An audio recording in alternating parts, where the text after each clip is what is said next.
आज आप लोग पढ़ रहे हैं आशीष सर के साथ इतिहास का लेसन 6 भक्ति सूफी परंपरा। इसमें हम लोग जानेंगे भक्ति परंपरा और सूफी परंपरा का विकास कैसे हुआ था, किस सदी में भक्ति परंपरा और सूफी परंपरा फैलते चली गई।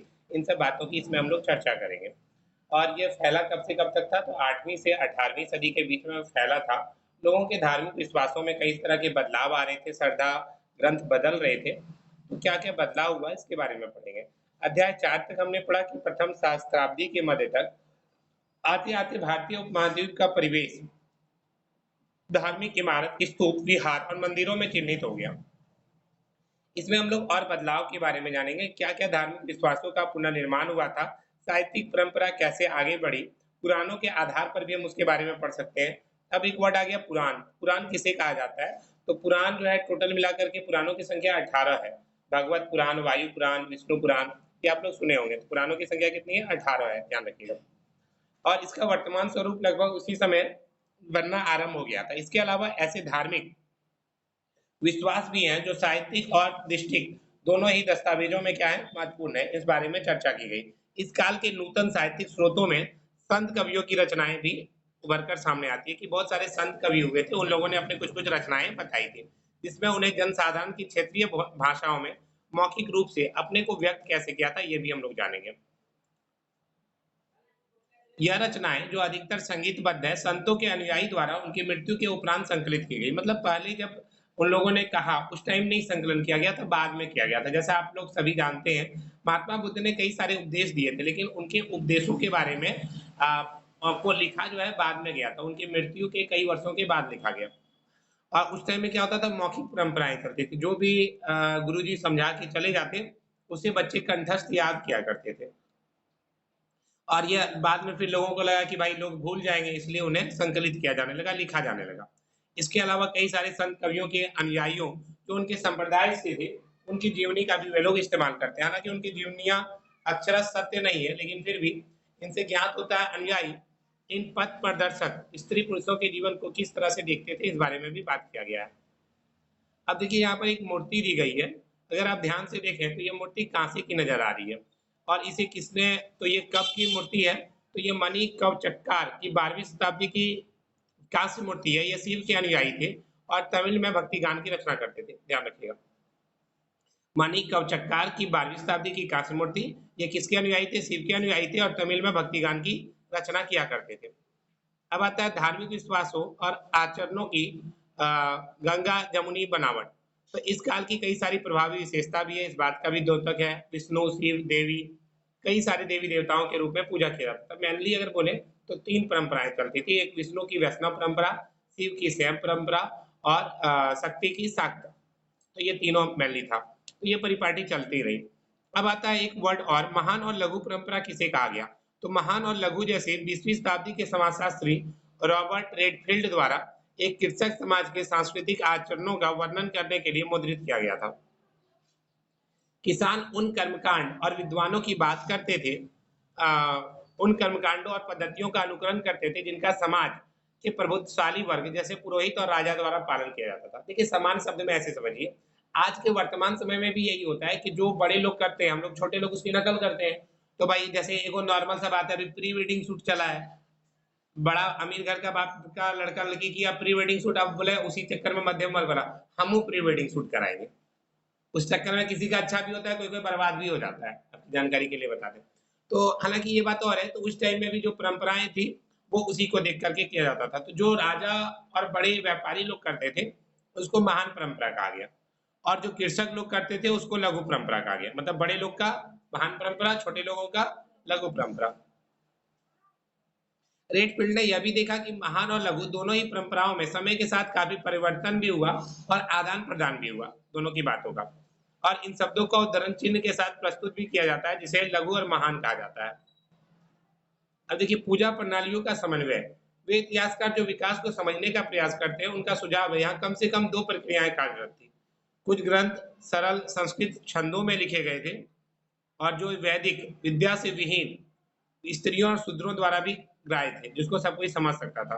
और वहीं कुछ कुछ ऐसा था जिसमें स्त्रियों को और शूद्रों को पढ़ाने की बात नहीं की गई थी। बहुत तरह की परंपराओं के बारे में बताया गया। इस प्रक्रिया में सबसे विशिष्ट उदाहरण पुरी उड़ीसा में मिलता है। आप लोग सभी जानते हैं उड़ीसा में जगन्नाथ पुरी का मंदिर है, जिसे 4 धाम की यात्रा में शामिल किया जाता है, अधिकतर लोग वहाँ जाते हैं। तो जगन्नाथ का मतलब क्या होता है? तो जगन्नाथ को मुख्य देवता माना जाता है यानी कि संपूर्ण विश्व का स्वामी। ये विष्णु के एक स्वरूप के रूप में इनको प्रस्तुत किया गया है, किसको? भगवान जगन्नाथ को। अब देखिए एक मूर्ति दी गई है, इसको अगर आप ध्यान से देखें तो एक आपका बलराम की मूर्ति है और एक कृष्ण की है, और बीच में जो छोटी है वो सुभद्रा है, जो कि बलराम और कृष्ण की बहन हुआ करती थी। ध्यान रखिएगा। तो बलराम और कृष्ण की बहन का नाम क्या है? सुभद्रा है। तो ये तीनों की मूर्ति है। दाहिना साइड जगन्नाथ का मूर्ति है, बायां साइड आपका बलराम का मूर्ति है, और बीच में कौन है? सुभद्रा है। तो यहाँ देवताओं को बहुत भिन्न तरीके से प्रस्तुत किया गया है। इस उदाहरण में एक स्थानीय देवता को, जिसकी प्रतिमा को पहले और आज भी लकड़ी से स्थानीय जनजाति के विशेषज्ञों द्वारा गढ़ा जाता है, विष्णु के रूप में प्रदर्शित किया गया है, प्रस्तुत किया गया है। तो कई सारे उदाहरण भी मिलते हैं। अच्छा, इसके अलावा विष्णु की पत्नी कौन है? तो लक्ष्मी है, आप सभी जानते हैं। शिव की पत्नी पार्वती है, इस रूप में सामने आई। इसके अलावा भेद और संघर्ष, अधिकांश देवी की आराधना पद्धति को तांत्रिक के रूप में जाना जाता है। जो नॉर्मली देवी की उपासना करते हैं उसको तांत्रिक पद्धति कहा जाता है। आप लोग अभी भी बोलते हैं कि ये काली माँ का रात में पूजा करता है, तो मतलब ये तांत्रिक है, तभी रात में पूजा करता होगा। तो तांत्रिक पूजा पद्धति उपमहाद्वीप के कई भागों में प्रचलित थी। इसके अंतर्गत स्त्री और पुरुष दोनों शामिल थे। इसके अतिरिक्त कर्मकांडीय संदर्भ में वर्ग और वर्ण के भेद की अवहेलना की जाती थी। वर्ग और वर्ण क्या है? कितने वर्ण है टोटल? कौन कौन? ब्राह्मण, क्षत्रिय, वैश्य, शूद्र। सबसे आगे ब्राह्मण, उसके बाद क्षत्रिय, उसके बाद वैश्य और उसके बाद शूद्र। अब उसके अंदर भी कई सारी जातियां थी। वैश्य में भी हो गया तुम्हारा, जैसे गुप्ता हो गया, बर्णवाल हो गया, कोरी हो गया, ये सब तुम्हारा वैश्य की जातियां हैं। ब्राह्मण में भी कई सारी जातियां हैं, झा है, पत्रलेख है, मिश्रा है, बहुत सारे हैं। अब आता है इन पद्धति के विचारों ने शैव और बौद्ध दर्शन को भी प्रभावित किया, खास करके पूर्वी, उत्तरी और दक्षिणी भागों में।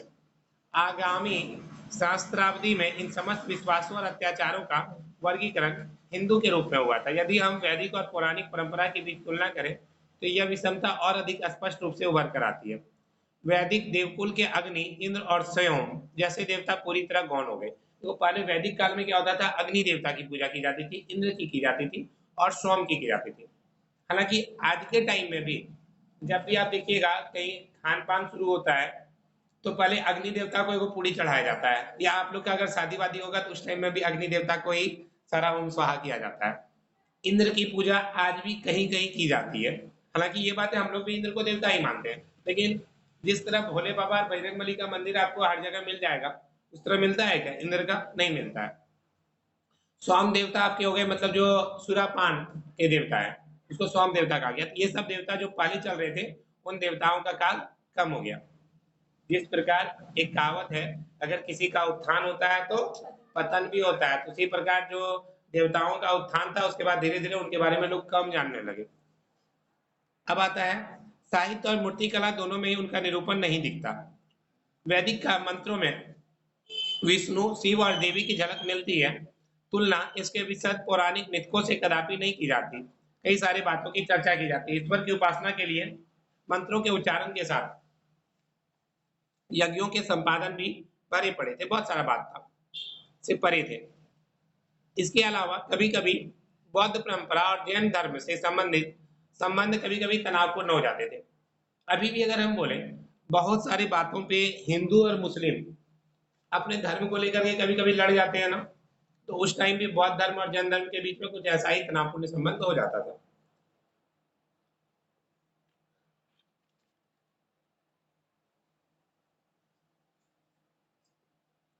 अब देखिए इसी में हम लोग भक्ति परंपरा को अब इसी संदर्भ में रखकर देखेंगे। जिस काल विशेष पर गौर कर रहे हैं उससे पूर्व लगभग 1000 वर्ष पुरानी भक्तिपूर्ण उपासना की परिपाटी रही है। इस समय भक्ति प्रदर्शन में मंदिरों में इष्ट देव की आराधना से लेकर उपासकों का प्रेम भाव में तल्लीन हो जाना दिखाई पड़ता है। इसका मतलब क्या हुआ? मतलब बहुत कोई मंदिर में इतना ज्यादा रम जाते थे ना, वहीं पे डांस कर रहे हैं, वहीं पे रह रहे हैं, एकदम पूरा का पूरा भगवान के प्रेम में आलिप्त हो गया। आजकल भगवान का प्रेम में नहीं होता है, देवियों का प्रेम में आलिप्त होता है, आप लोग सभी जानते हैं। तो इस समय भक्ति प्रदर्शन में ये सब बहुत आम था। भक्ति रचनाओं का उच्चारण अथवा गाया जाना इस पद्धति का अंश था। आप लोग मीराबाई का नाम सुने हैं ना? कौन थी? कृष्ण के प्रेम में डूबी हुई थी, बहुत सारी उसने रचनाएं भी की है। तुलसीदास राम भगवान के बारे में बहुत सारे कुछ लिखे हैं। तो ये सब उपासना पद्धति के कुछ अंश थे। अब आता है उपासना की कविताएं। आराधना के तरीकों के कर्मिक विकास के दौरान बहुत बार संत कवि ऐसे नेता के रूप में उभरे जिसके आसपास भक्तजनों के एक पूरे समुदाय का गठन हो गया। यद्यपि बहुत सी भक्ति परंपराओं में ब्राह्मण, देवता और भक्तजन के बीच महत्वपूर्ण बिचौलिए भी बने रहे थे। अब आता है दूसरे स्तर पर। धर्म के इतिहासकार भक्ति परंपरा को दो मुख्य भागों में बांटते हैं, एक सगुण और एक निर्गुण। सगुण और निर्गुण जानते ही, सगुण मतलब जिसमें ऐसा देवी देवता अच्छा नहीं, जिस आकार, जिस देवी देवता का आकार है उसकी पूजा की जाती है। और निर्गुण में भगवान का कोई आकार नहीं होता, उसमें शिव की उपासना करते हैं लेकिन उसका एक मतलब क्या बोलते हैं, वहां लाइट जल रहा होता है, निर्गुण रूप में किया जाता है। आप लोग का एक गाना भी आप लोग सुने हैं, माटी के बनल शरीरिया माटी में मिल जाई, कोई कुछ लेके नहीं जाई, किसका था? निरहुआ का गाना है ना, पवन सिंह का गाना है। माटी के बनल शरीरिया माटी में मिल जाए। तो दो तरह का हो गया, एक सगुण हो गया और एक निर्गुण हो गया।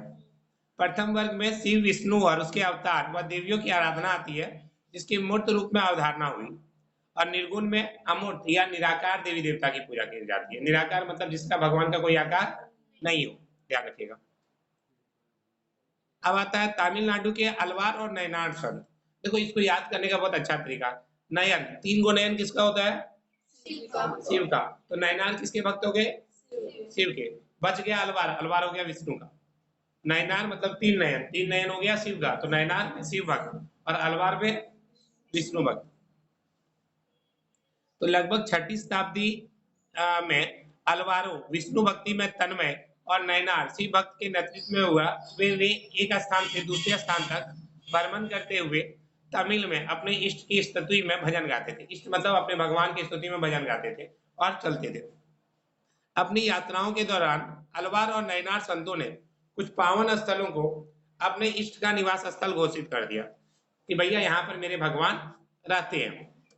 और वहां पे विशाल मंदिर का निर्माण हुआ, वे तीर्थ स्थान बन गए। संत कवियों के भजनों को इन मंदिरों में अनुष्ठान के समय गाया जाता था और साथ ही इन संतों की प्रतिमा की भी पूजा की जाती थी।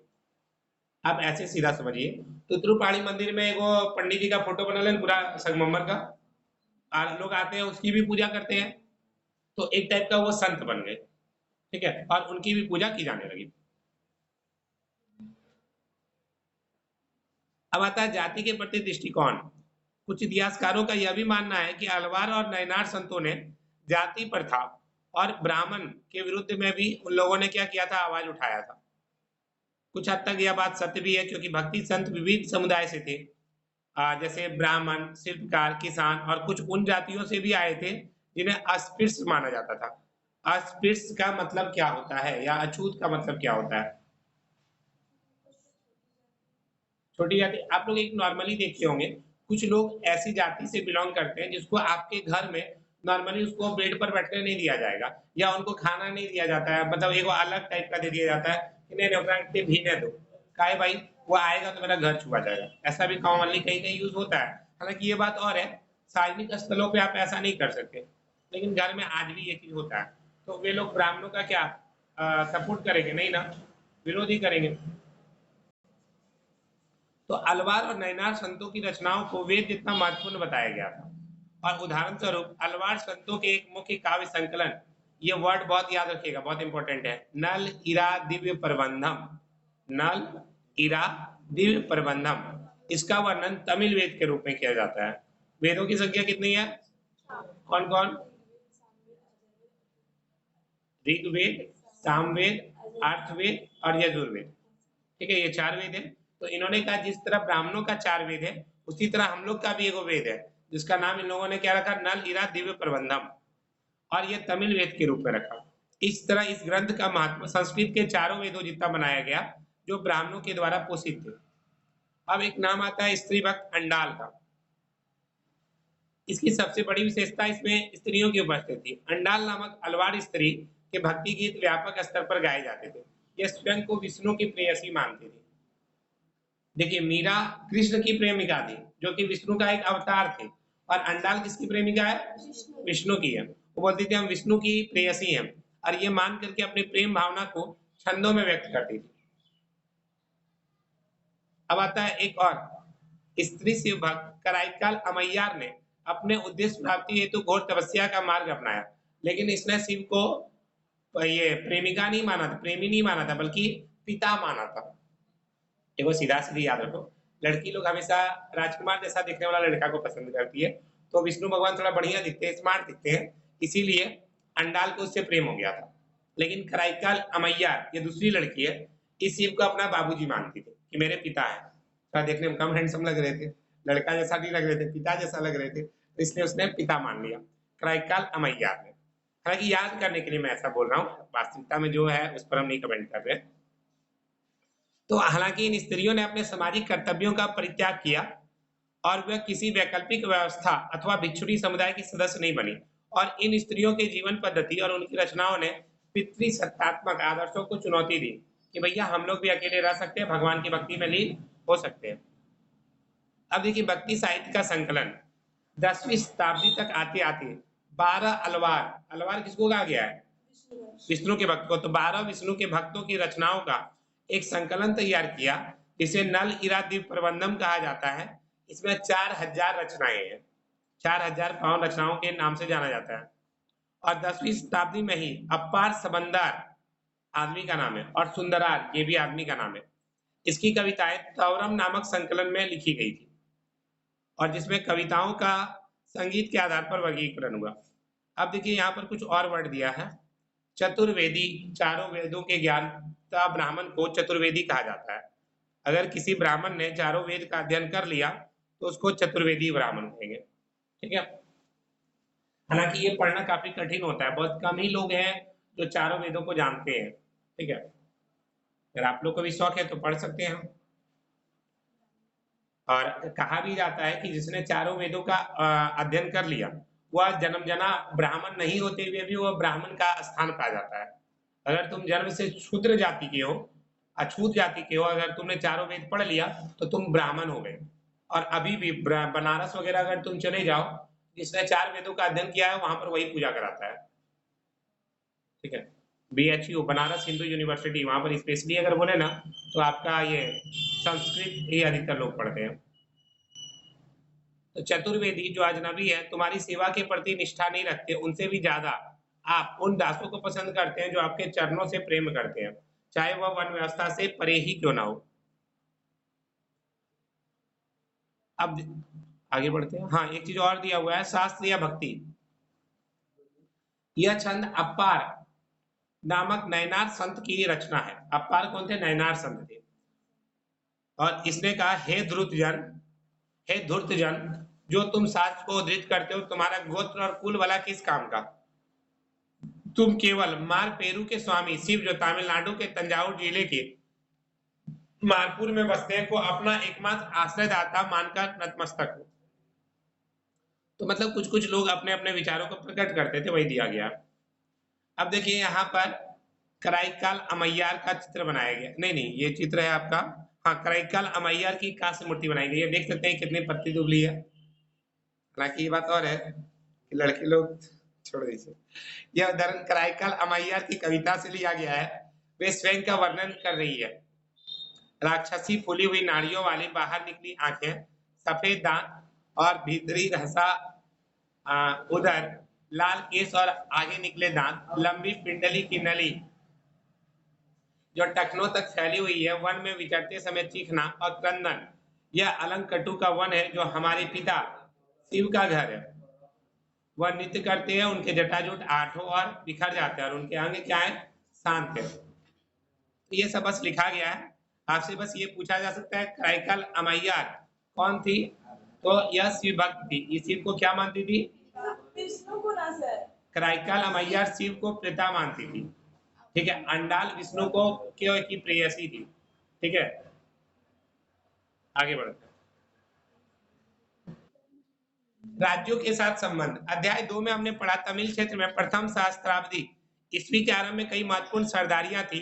इसी सहस्त्राब्दी के उत्तरार्ध में राज्य का उद्भव और विकास हुआ, जिसमें पल्लव और पांड्य राज्य 6ठी से 9वीं शताब्दी तक ये शामिल थे।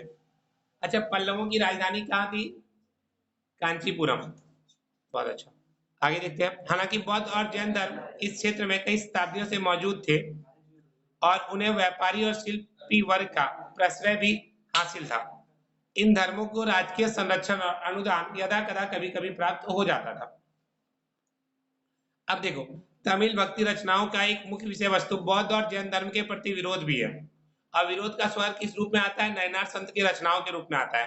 मतलब ये लोगों में भी आपस में थोड़ा टकराव होता था धर्मों के प्रति।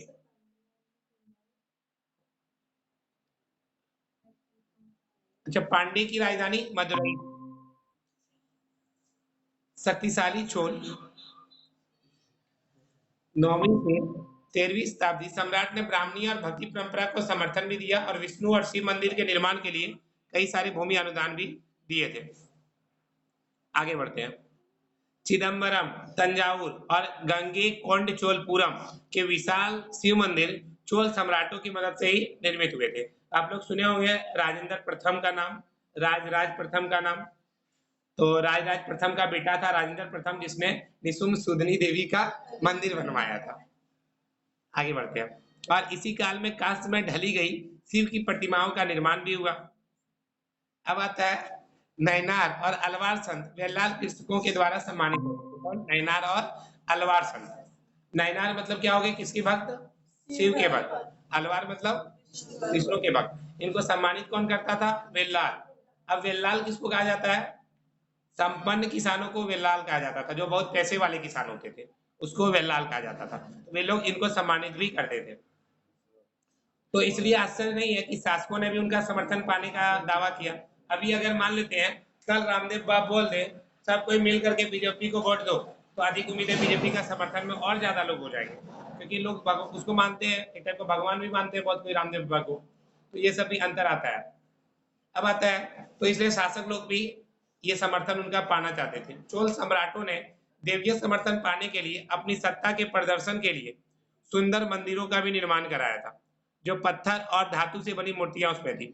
अभी आप लोग को जानकारी के लिए बता दें, उत्तर प्रदेश में बीजेपी सिर्फ राम मंदिर के नाम पर वोट मांगती है कि हम राम मंदिर बनवाए, जो कि इस काल का सबसे बड़ा और विशाल मंदिर है।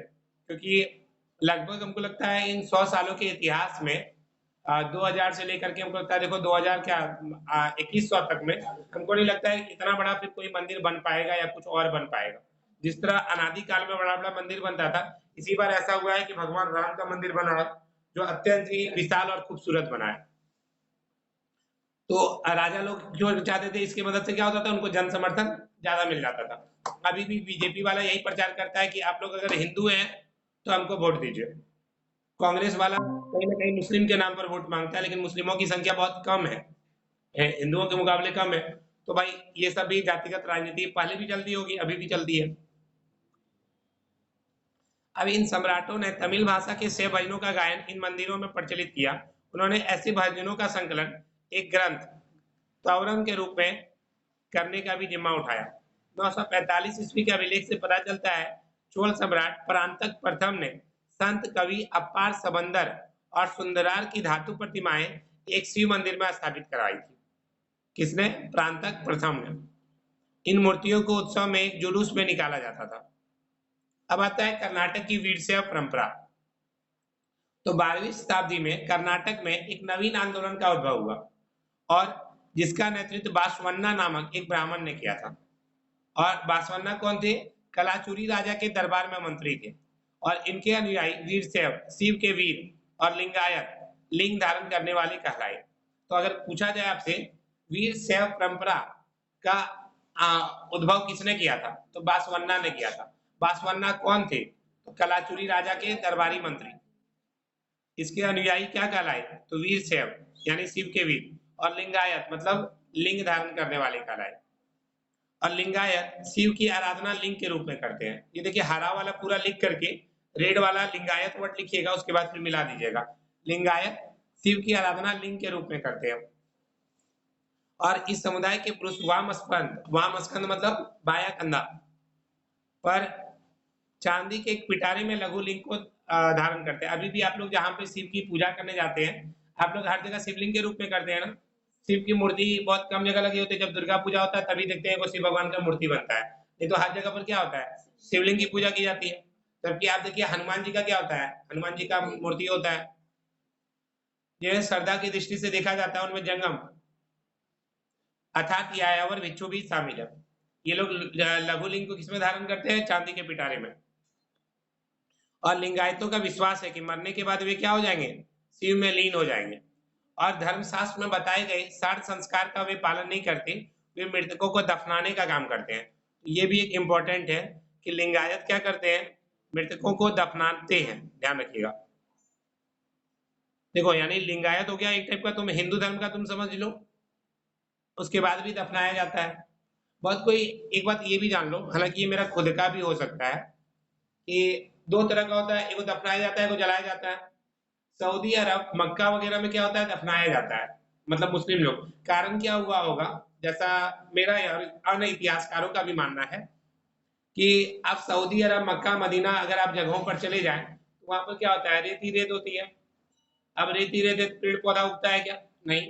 अगर पेड़ पौधा उगता नहीं है नॉर्मल खाने के लिए, तो क्या पेड़ पौधा का लकड़ी काट करके तुम जलाओगे, तब तो भैया भूखे मर जाओगे तुम लोग। इसलिए वहां के लोग दफनाने का काम शुरू कर दिए होंगे। लेकिन इंडिया में क्या लकड़ी की कमी है, तो लोग काहे दफनाएंगे भाई, कोई हो सकता है कुत्ता बिल्ली नोच करके निकाल लेगा, इसलिए यहाँ पर क्या किया जाता है, जलाया जाता है। फिर भी लोग जब यहाँ पर फैल गए तो यहाँ पर भी वो लोग दफनाने का ही काम करने लगे। बात समझ में आ रही है ना। तो ये भी एक बड़ा रीजन हो सकता है कि जगह जगह के हिसाब से क्या होता है, लोग दफनाने या जलाने का काम करते हैं। एक कहावत भी है, लोग अपने जरूरत के हिसाब से अपने बातों को बदलते हैं। चाय में मक्खी गिरी तो लोग चाय को फेंकते हैं, और घी में मक्खी गिरे तो लोग मक्खी को फेंकते हैं, ना कि घी को। तो अपने अनुसार लोग नियम को बनाते हैं और नियम को तोड़ते हैं। चलिए अच्छा आगे देखते हैं। लिंगायतों ने जाति की अवधारणा और कुछ समुदायों के दूषित होने की ब्राह्मणीय अवधारणा का विरोध किया। पुनर्जन्म के सिद्धांत पर भी उन्होंने प्रश्नवाचक चिन्ह लगाया कि पुनर्जन्म नहीं होता है। सब कारणों से ब्राह्मणीय सामाजिक व्यवस्था में जिन समुदायों को गौण स्थान मिला था, वे लोग लिंगायत के अनुयायी हो गए। देखो अभी भी अगर हम बात करें, बहुत सारा जगह पर क्या होता है, जैसे आप देवघर में ही चले जाते हैं, कुंडा के पास आदिवासी समुदाय बहुत ज्यादा है, तो आदिवासी को बहुत इज्जत मिलता है क्या, वो लोग क्या कर रहा है, ईसाई धर्म ग्रहण कर लेता है।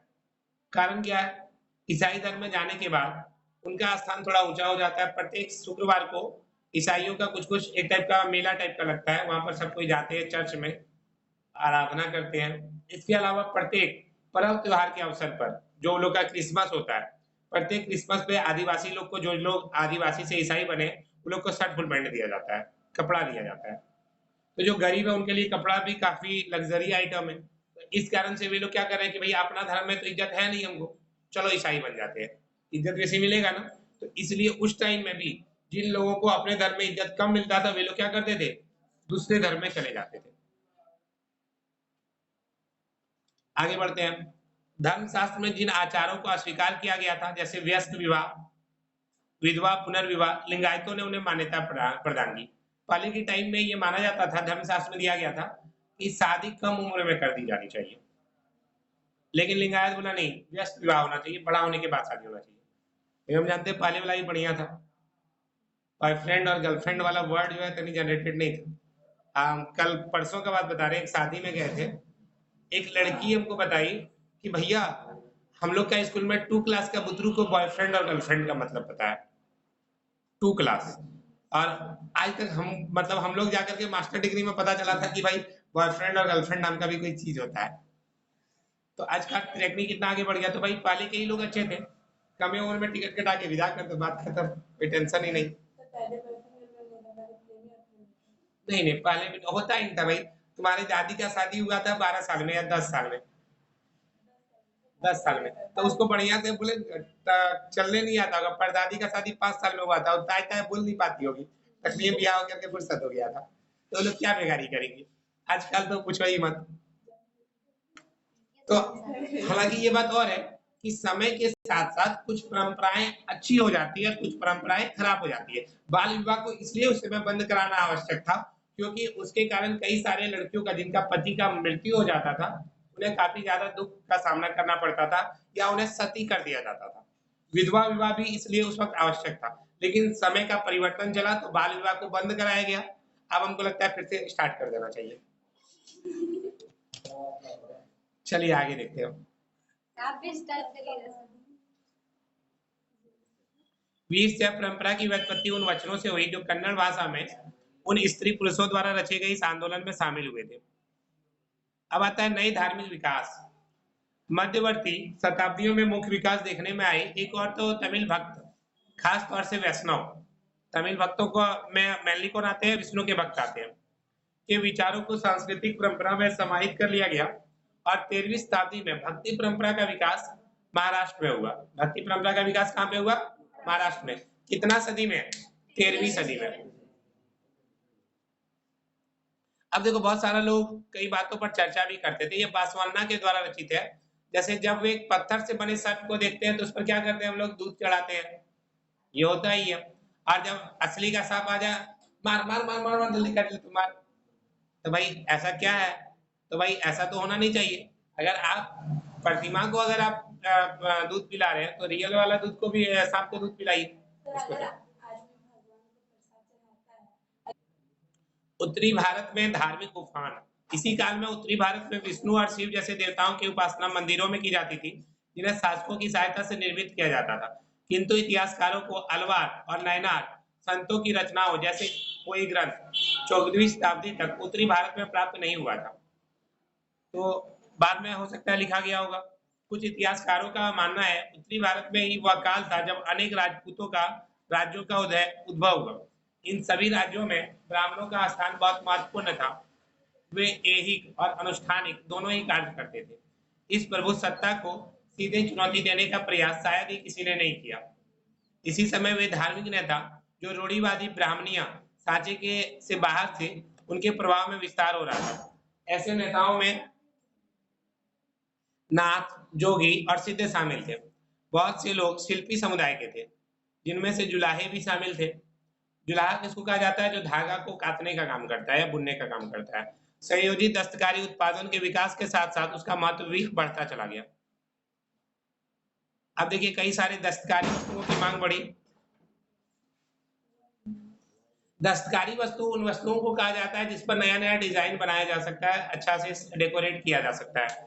अनेक नवीन धार्मिक नेताओं ने वेदों की सत्ता को चुनौती दी और कहा कि भाई वेद में भी कुछ बातें गलत लिखी गई है। अपने विचार आम लोगों की भाषा, आम लोगों